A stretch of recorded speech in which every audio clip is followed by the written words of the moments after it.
I spend a lot of time on this show calling out the media on both the left and the right for being out of touch with what's really important to most Americans. The Washington Post further convinced me of that today. The Post so deep in the media bubble, they're now eating their own over a joke that wasn't even written by the writer. It all started Thursday night when well-respected Washington Post political reporter Dave Weigel retweeted a sexist joke sent by a YouTube personality. To be clear, retweeting, meaning someone else said it, and Weigel shared that comment. It read, quote, "Every girl is bi, you just have to figure out if it's polar or sexual." The next day, fellow Post political reporter Felicia Sanmez posted a screenshot of the comment, writing, quote, "Fantastic to work at a news outlet where retweets like this are allowed." Later Friday, Weigel deleted the retweet and apologized. But, of course, in the media bubble, you need a pound of flesh. Apologizing often isn't enough. Friday afternoon, the paper's chief communications officer issued a statement on Weigel's retweet, calling it reprehensible and saying similar behavior will not be tolerated. But of course, things didn't die down over the weekend. On Saturday, Jose Del Real, another reporter with the Post, committed the sin of offering an unpopular opinion, which acknowledged that Weigel's retweet was bad, but urged Sanmez to accept Weigel's apology while calling her out for, quote, rallying the internet to attack him. Now there's blood in the water. Sanmez directs a series of tweets at Del Real on Sunday, calling his criticism an attack. Later in the thread, she tags the Washington Post top editors, Matea Gold and Sally Busby, because, of course, when you're in said bubble, we all need our professional parents to resolve these sorts of spats. Since, of course, allowing the bickering parties to resolve this amongst themselves never seems like an option. Sally Busby wrote, quote, "We expect the staff to treat each other with respect and kindness, both in the newsroom and online." It went on, the Washington Post is committed to an inclusive and respectful environment, free of harassment, discrimination, or bias of any sort.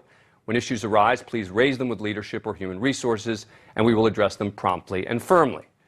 But again, of course, that wasn't enough to end the issue, with Sanmez once again complaining on Twitter that the email had become fodder for more harassment, with Del Real posting another 6-tweet thread about the vitriol he received after his initial response to Sanmez earlier in the weekend. Now, this stuff only happens in the media bubble.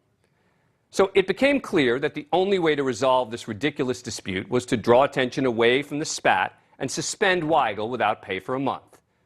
What I view as a typical overreaction by an elite media organization for a relatively minor slip-up.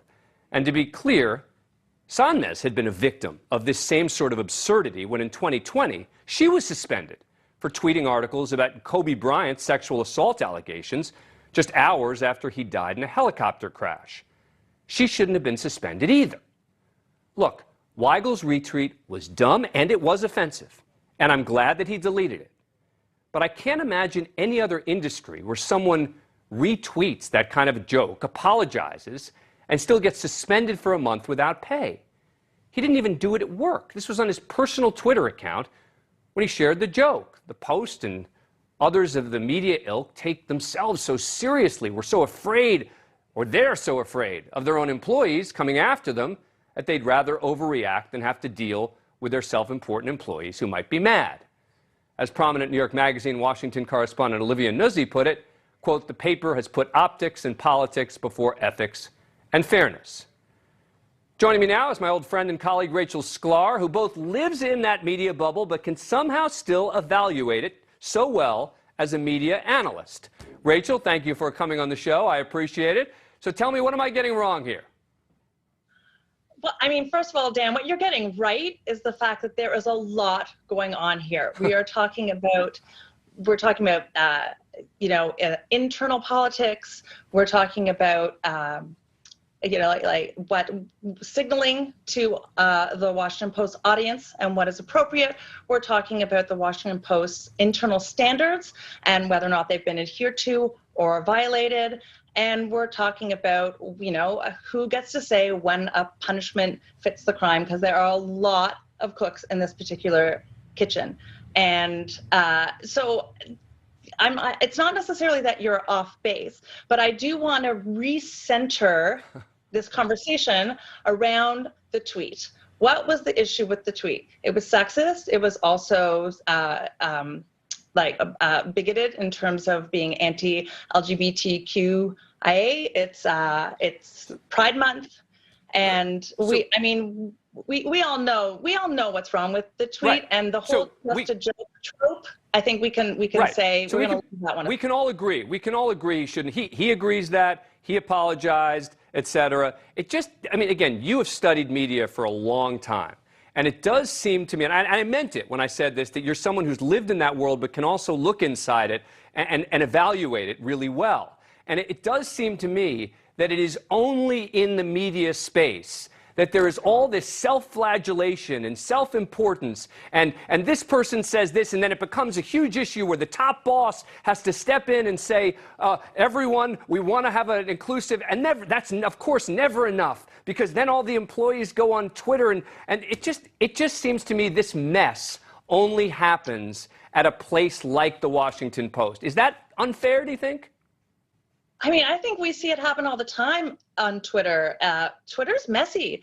Twitter lends itself to mess. Twitter lends itself to impulse, to trying to make a joke, to trying to show how clever you are, to trying to take sides, to trying to show how woke you are, to trying to show how anti-woke you are. I mean, it lends itself to all of that. We've got Elon Musk tweeting poop emojis. I mean, we are not talking about the shining apex of all discourses here. However, what we have is Twitter is, because of the public nature of journalists, they are representing, like it or not, they're representing their employers when they're out there on Twitter. We all know this. We all know that you are representing yourself on Twitter.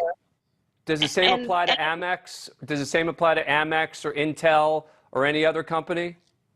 These companies are, entitled to set their own standards. I know. But yes, we've seen people for sure get the boot for impolitic tweets. But in this case, Dan, and you've run a network, so you know. I know. Look, this is how I know how sensitive everyone is. That's my point, is that I know firsthand, and I think it's oversensitivity. One of the beauties of being in the position I'm in now is that I can call it oversensitivity and not get fired for saying it. Right, but so again, oversensitivity is in the eye of the beholder, right? Who gets to say what is oversensitive? If you look at the response to the tweet on Twitter, a lot of people were saying they found it offensive who were directly targeted by the tweet, right? It's about women. It's about bisexual women. It's about, I presumably about lesbians. I mean, it is not meant to be, hey, women are great. I got it. Exist multitudes. I mean, that's not the nature of the tweet, right? So the question is, for the Post, is does it make them look bad? Does it make them look like their reporting could be biased against women, could be biased against LGBT, during Pride Month? What is the signaling that's coming from that? And that, I think, is what I saw Felicia Sonmez to be flagging initially, and then when she went on to explain herself, that she was flagging something that was sexist, and that readers had responded to it and said that they found it to be damaging. Yeah, look, I hear you, and I'm sort of not even criticizing her as much as I am the Post itself about the mess that they've created for themselves, et cetera. But I gotta wrap this. Rachel Sklar, it's so good to see you. Thank you so much for taking the time to come on the program. I really appreciate it. Great to see you again, Dan.